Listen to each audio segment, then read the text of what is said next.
Hola chicos, ¿qué tal? ¿Cómo están? Bueno, bienvenidos a esta clase donde vamos a estar trabajando sobre el análisis de varianza, sobre unos datos. Estos son los paquetes que nosotros vamos a estar utilizando en esta clase para que los puedan descargar en caso de no tenerlos y solamente ejecutarlos o llamarlos en caso de que los tengan. Cabe aclarar que esta clase básicamente no es para explicar todo el tema de código a profundidad. Simplemente se espera que si es que llegaste a este tipo de video tengas algún conocimiento sobre R y más bien estés buscando ciertas respuestas sobre cómo hacer un análisis de varianza o qué considerar para hacer un análisis de varianza. Entonces, pues nada, si quisieran un poco de clases o tal vez algunos videos sobre cómo iniciar en R, los conceptos básicos, algunas funciones básicas para analizar datos o hacer pruebas estadísticas para datos agrícolas, me lo dejan saber en la caja de comentarios o pues simplemente me pueden escribir el número que voy a dejar en la descripción del video y pues pueden escribirme para tutoría en línea o algo parecido. Entonces en este caso nosotros vamos a estar trabajando con un dataset proveniente de, de una parcela en el cual se midió altura y diámetro de plantas de maíz, 4 tratamientos, 4 repeticiones por tratamiento. En este caso le pusimos como 4 bloques por tratamiento, evaluándose diferentes genotipos de maíz, obviamente evaluando su desarrollo en altura y en diámetro. Entonces vamos a importar estos datos. Antes de copiar esta línea de código voy a ponerle solamente con el nombre de datos. No importo. Y listo. Vamos a empezar directamente con el análisis de varianza. Para empezar con el análisis de varianza me gustaría decirles pues un poquito con lo teórico, ¿no? Que básicamente el análisis de varianza, pues, ANOVA, ANDEVA, se emplea cuando se desea comparar la media de dos o más grupos. La hipótesis nula de la que parten en la ANOVA es que el promedio de la variable estudiada es la misma en los diferentes grupos, en contraposición de la hipótesis alternativa, de que dice de que al menos dos medias difieren de forma significativa.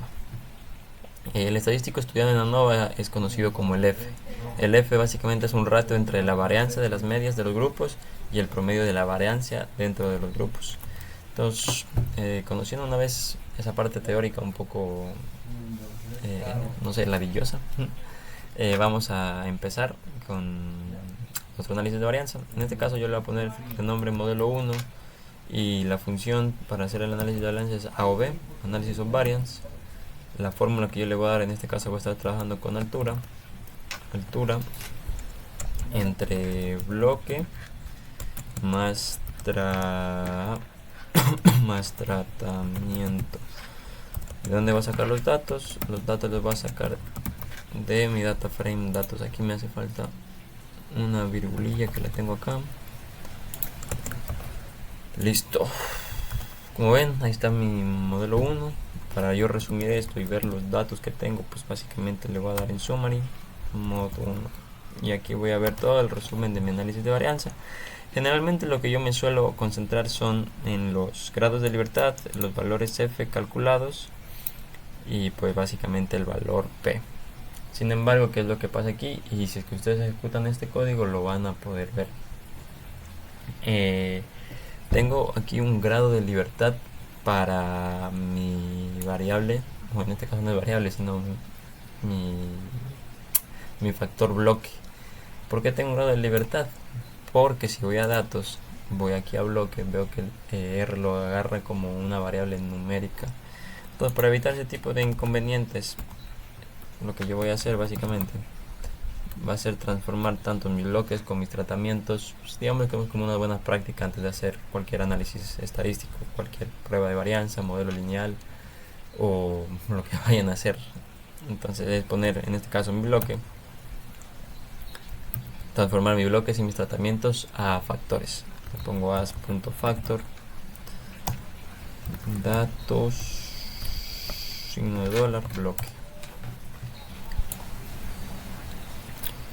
Copio exactamente lo mismo. Aquí yo ejecuto. Como pueden ver, se me cambió un factor de 4 niveles. Ejecuto aquí mismo. En vez de bloque voy con tratamiento, que me debe salir ahí, perfecto. Y otra que me debe salir acá. Ejecuto y tratamiento otra vez, 4 niveles. Ahora sí, otra vez vuelvo a ejecutar mi modelo 1, el summary, y nos cambió un poco el valor P, y lo que sí nos cambia obviamente aquí son los grados de libertad de los residuos y de los bloques. Aquí lo que yo básicamente me centro en el caso de rechazar o no rechazar mi hipótesis nula es en el valor P, que está muy ligado a F. En este caso vemos que el valor P no es menor a 0.05. Entonces en ese caso quiere decir que la diferencia significativa entre bloques no vamos a encontrar, lo cual está bien porque al fin y al cabo son repeticiones del mismo tratamiento. En teoría es para reducir el error experimental y pues no debería existir diferencias, ¿va? Y por otro lado sí existen diferencias muy significativas debido a los códigos de significancia que podemos ver aquí, que tengo 3 estrellitas entre los tratamientos. Bajo ese criterio yo voy a decidir hacer un análisis post hoc. Una vez que yo sé que existen diferencias significativas entre la media de mis grupos, quiero saber dónde existen esas diferencias significativas, y ahí es donde entran los análisis post hoc. Entonces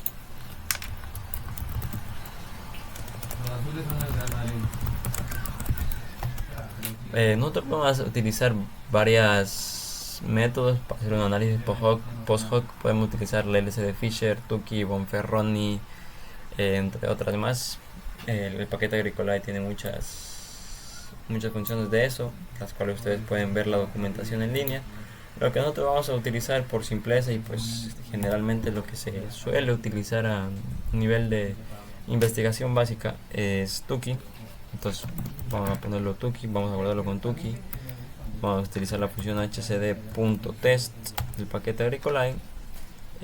Ok, le voy a decir que mi modelo 1 de mi variable de tratamiento quiero que me haga el Tukey y que me muestre en la consola el resultado de esto.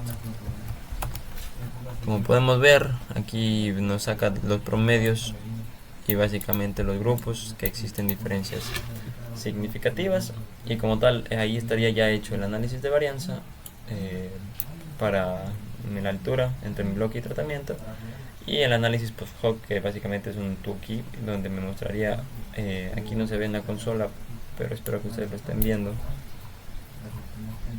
pues se ve los grupos en los que yo estoy. Ok, ¿qué más sigue después de eso? Generalmente nosotros al trabajar con una ANOVA, con el estadístico F, pues básicamente nos ligamos o nos tenemos que someter, por dicho de alguna manera, a tres grandes supuestos, los cuales son normalidad, homocedasticidad e independencia entre datos. ¿Y a qué me refiero yo básicamente con esto? Pues ahorita les digo. Como les dije, nos debemos a tres supuestos, que son normalidad, independencia y homocedasticidad. Pues en la normalidad de las observaciones es importante subrayar que ANOVA es una prueba bastante robusta a desviaciones de la normalidad, en el sentido que violaciones de este supuesto no altera de manera sustantiva la interpretación de F. Esto es, incluso cuando los datos no están normalmente distribuidos, el valor nominal y real de los errores tipo 1 difieren mínimamente. Lix y Kesselman, 1996, de la página 599 a la 600. Es decir que nuestras pruebas ANOVA son robustas a que nuestros datos o que no sean normales. Ahora, ¿cómo yo puedo determinar eso desde R? Vamos a poner aquí, vamos a abrir una nueva sección, en este caso voy a poner supuestos. Vamos a empezar con normalidad. La normalidad la podemos encontrar de dos maneras, mediante un gráfico o mediante una prueba. El gráfico es un qqplot, que en este caso básicamente lo que nosotros vamos a hacer es armar un qqplot con los residuos de nuestro modelo ANOVA. Es muy importante que sea con los residuos porque si ustedes lo hacen con los datos normales, no estaría mal hecho. Tienen que hacerlo con los residuos para evaluar pues los supuestos. En este caso, siguiendo esta línea de código QQNorm modelo 1 signo de dólar residuals, yo voy a graficar la curva de mis datos de los cuantiles con los teóricos, con los theoretical quantiles, con los cuantiles de mi muestra, y la línea de trazado. Es muy importante, pues básicamente, como ustedes ya sabrán, mientras los puntos más se ajusten a la línea, pues es una distribución normal. Obviamente en este caso se puede ver claramente que la distribución no es normal, y para nosotros cerciorarnos aún más en caso de que no estemos seguros, podemos introducir un test de Shapiro-Wilk. Entonces en el test de Shapiro-Wilk nosotros vamos a poner Shapiro test. ¿De qué? Igualmente de mi mod 1, y tengo que especificar que sea de mis residuals. Como pueden ver, la hipótesis nula del test de Shapiro es que existe normalidad, existe normalidad, y la hipótesis alternativa es de que pues no existe normalidad. En este caso el valor P que me salió, que les arrojó a ustedes también, si lo están haciendo a la par conmigo, es de 1.5 a la menos 6, lo cual es menor a 0.05, por lo cual rechazamos la hipótesis nula y no rechazamos la hipótesis alternativa, por lo cual no es una distribución normal a datos. Sin embargo, como vimos anteriormente, ANOVA es una prueba robusta para la normalidad, así que tienen dos opciones: pueden transformar los datos para alcanzar una mejor normalidad o trabajar con estos datos. Depende del objetivo de su investigación y también depende mucho de las variables, porque al transformar los datos también se tiende a veces a que algunas variables queden queden en valor negativo, y al estudiar nosotros en agronomía no podemos analizar una planta con altura negativa, sería algo totalmente absurdo. Entonces, depende mucho de los datos. En econometría tal vez serviría. Ok, después del supuesto de normalidad tenemos el supuesto de homocedasticidad. Básicamente la homocedasticidad lo que hace es mide la homogeneidad de varianzas. Igual la hipótesis nula, en este caso del test de Bartlett, que es el que vamos a hacer, es que las varianzas son iguales, y la hipótesis alternativa es que las varianzas no son iguales. Entonces, lo que nosotros vamos a hacer en este caso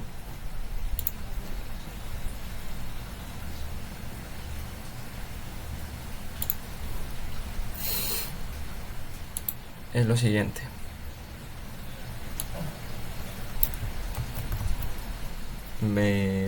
Vamos acá, tenemos el test de Bartlett, la función es Bartlett test, ponemos altura, la variable dependiente, virgulilla, quiero que me compare la homocedasticidad de la altura entre la interacción bloque y tratamiento y de donde yo saco los datos. Ejecuto y me va a salir este P valor que me da 0.9375, el cual pues quiere decir que primero es mayor a 0.05, que es el valor que yo tengo para rechazar o no rechazar mi hipótesis nula. En este caso, al ser mayor, no rechazo mi hipótesis nula, lo cual quiere decir que tengo homogeneidad de varianzas en mi modelo ANOVA.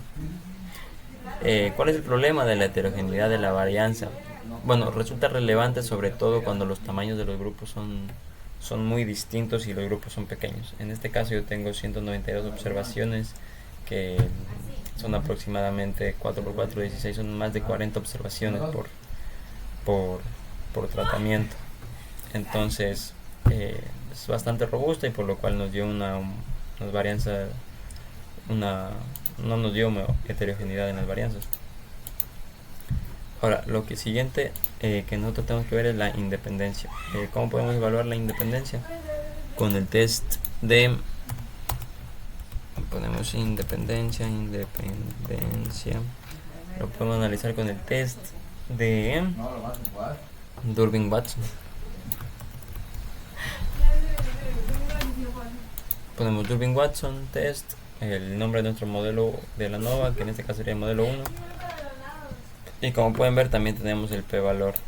El p-valor, al ser muy mayor a 0.05, es más, casi llegar al 1, no se rechaza la hipótesis nula, lo cual quiere decir que pues, las variables entre sí son independientes y no existe covariabilidad entre ellas, e inclusive podemos ver la autocorrelación que existe, el cual es 0.03, la cual es una autocorrelación de muy baja, casi, no quiero decir casi, sino insignificativa, por lo cual el p-valor nos da mayor a 0.05 y casi 1. De esa manera nosotros podemos evaluar los supuestos de nuestro análisis de varianza. ¿Para qué sirven estos supuestos? Estos supuestos sirven para evaluar la calidad del modelo como tal. Al ustedes querer hacer publicaciones científicas, siempre se buscan analizar la calidad de ese modelo, pues sí, para esto sirven. En este caso, si ustedes quisieran graficar Tukey, una forma sencilla de hacerlo es plot, cambiando un poco de tema, el nombre con la variable que guardaron, y pues le va a salir una variable, un gráfico de esto. Sí, me olvidaba, otra manera de evaluar simplemente la calidad, o mejor dicho, algunos parámetros de nuestro modelo estadístico, en este caso, básicamente es con este código. Primeramente utilizamos la función plot, llamamos a la variable con la cual llamamos o lo solicitamos a nuestro análisis de varianza. En este caso yo le guardé con modelo 1, en su caso sería con el nombre que le hayan llamado, y utilizamos esta línea de código que es parm mfrow solamente para mostrar los 4 gráficos al mismo tiempo.